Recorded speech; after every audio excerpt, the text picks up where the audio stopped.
Let me talk to y'all real quick, yo. We're gonna talk about a few different subjects, but let's just go ahead and call it what it is, though. With this too woke culture that we live in right now, that's really it's actually anti us more than it's for us, because some people are so woke until they're actually against us. They're so woke until they can't even recognize or appreciate or participate in progress. So I get it.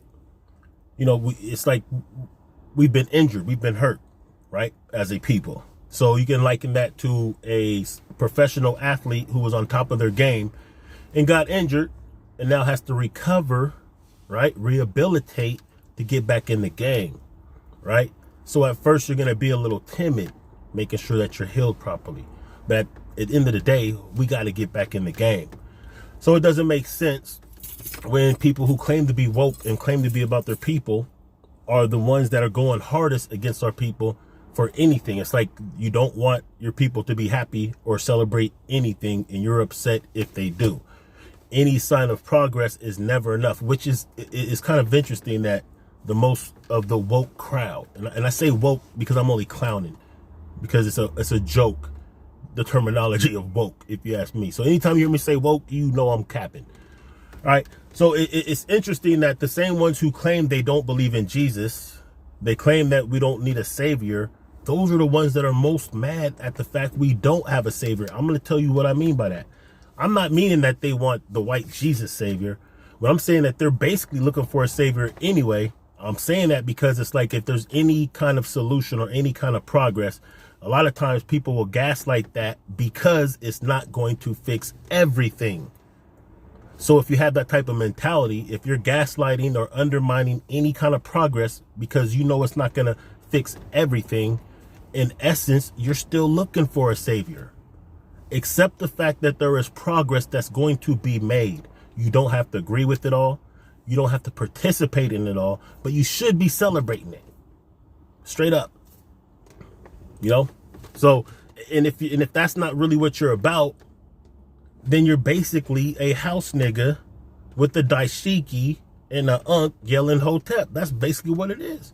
Because understand, there's going to be things that's going to be progress. And you have to look at this from like a point of view to where you're looking at 1,000 years from now.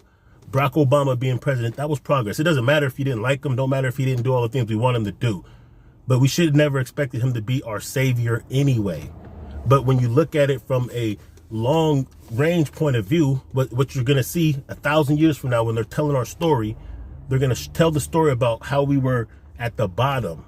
And then one day a black man took power with an African name. And then blah, blah, blah, blah. They're going to see it in the macro. We're living it in the micro. But we have to be able to address our thinking. And this is for personal and for collective benefit. Adjust the thinking to where you're seeing it generations ahead of time. That's why we love Garvey. Garvey knew he couldn't do everything that he wanted to do while he lived. But he still lives because we carry on the traditions. So don't gaslight the small victories. Don't be dissatisfied with the small victories in progress, especially if you're not participating.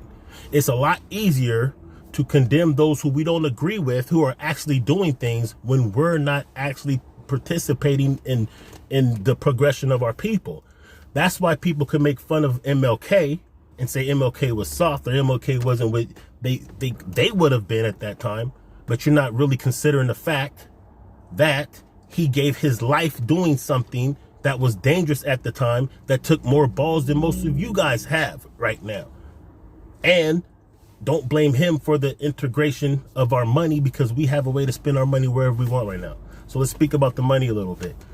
Let's talk about the Harriet Tubman $20 bill. You know what? I rarely have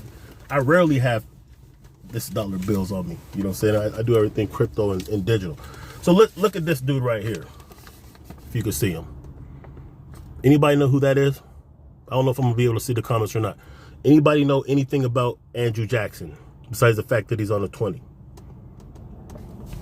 If you know anything about Andrew Jackson, you know that he was a rabid racist.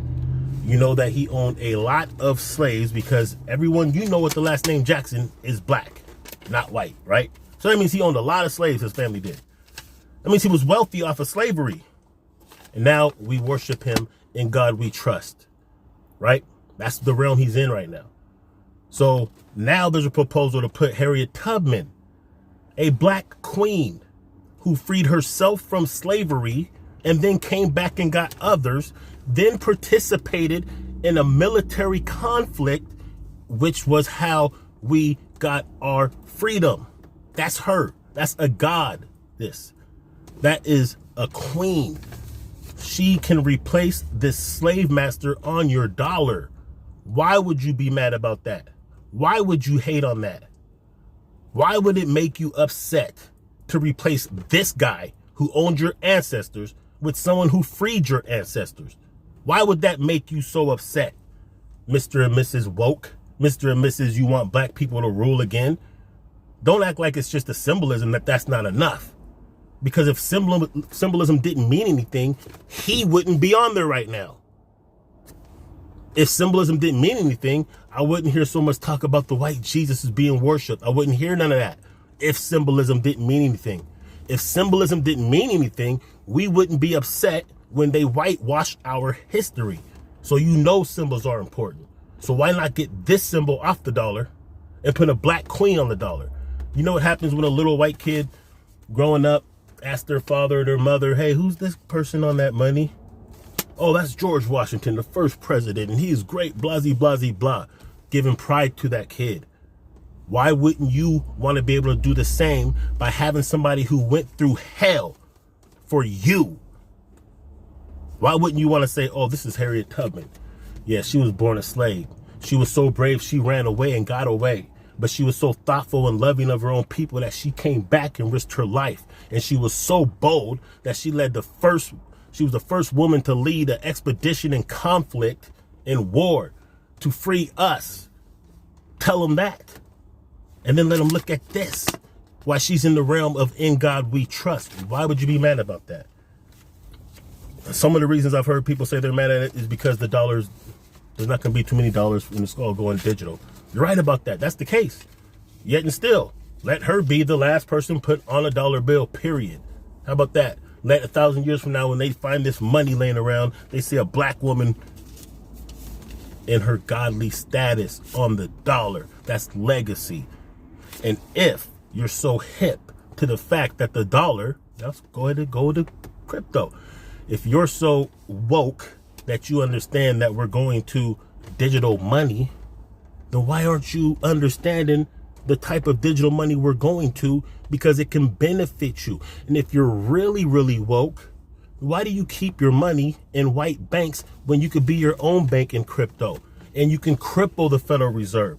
So for all the different things that I'm hearing people say and talk about and how revolutionary they are, if you don't have the knowledge to understand how to win in this type of war that we're in this fourth industrial revolution that we're in, if you can't benefit from that, first of all, don't gaslight it. We'll get to that later. But what else do you have to say? I mean, you can really just be your own bank. You really don't need a bank now. So we know that banks held our ancestors. This Federal Reserve System keeps us enslaved worldwide. You can combat that. Bitcoin. Now here's some two woke things that I've heard about Bitcoin that was kind of ridiculous. One of them, from one of those bays, those Moors, you know what I'm talking about. They're saying that Bitcoin was created by a Japanese CIA. They never said why, what the end game was. And listen, this is why I say this when it comes to this woke shit. And I've said it before. I'm going to say it again.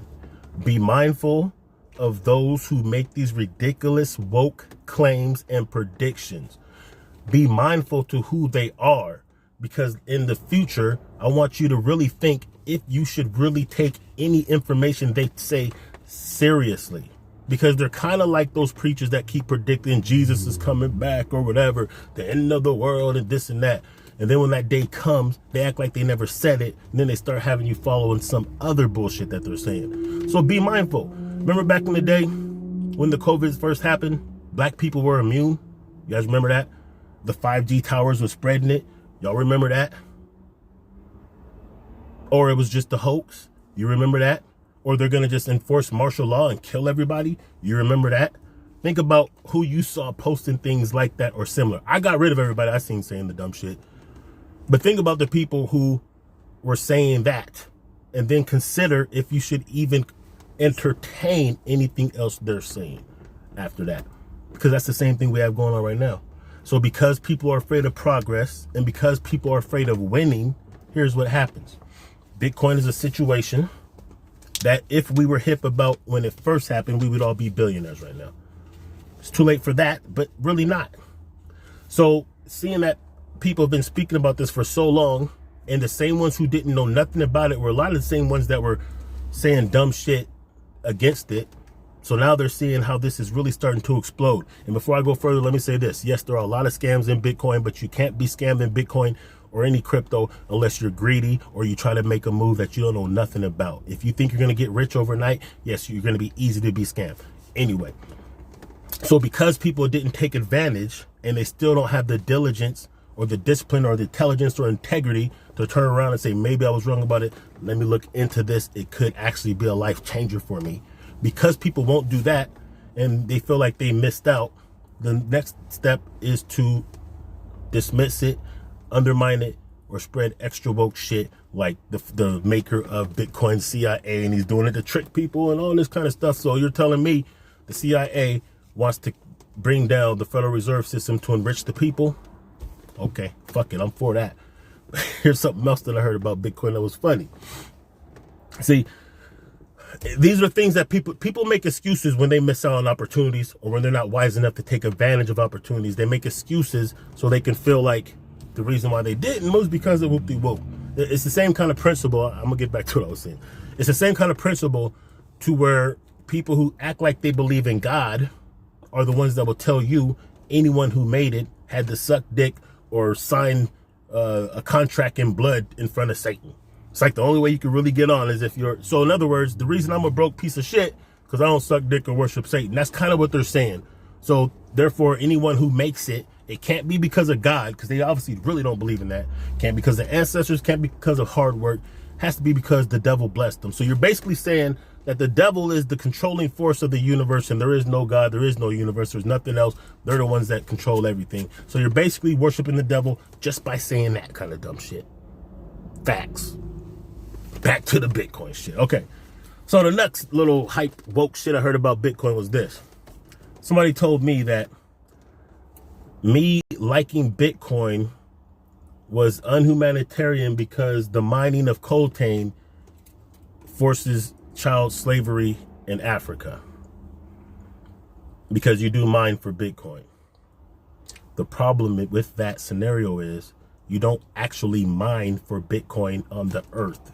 Mining is a term used for computer processing to guess the hashes to write the block to the chain. The block is technical shit. It's not literally mining. So people who don't know anything are the ones that are trying to tell you something. Just keep that in mind. Don't miss out on opportunities. Don't gaslight progress and get involved. You can do real things right now. This is where we're at. If you're a king, you're a queen, you're a god, a goddess, and all that fly shit, that means you should be trying to take control of your life to start with and control the surroundings as much as you can and have influence and power. That's what being a god and a king and all that shit's really about. So other than that, stay woke.